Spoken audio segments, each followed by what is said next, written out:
Hello everybody, in today's video I'm going to show you how to enable security setting in Phantom Wallet. Security in a crypto wallet isn't just one button, it's a combination of settings and habits that protect your funds. Phantom makes it easy with options like biometric login or the transaction approval. Setting up these properly can prevent unauthorized access and keep your assets safe.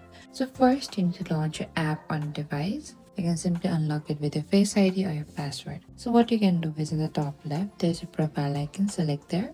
From here, you can go to the setting in the top right again and access to the security and privacy there. So over here, you can also turn on your Face ID authentication if you already have not so. Simply you need to toggle on this icon beside it there and it will detect your face. Over here, that is it. This is how you can enable the security setting in Phantom Wallet. Thank you for watching this video. I hope I could help you. If you have any queries or confusion, please comment down below and we will reach out to you very soon.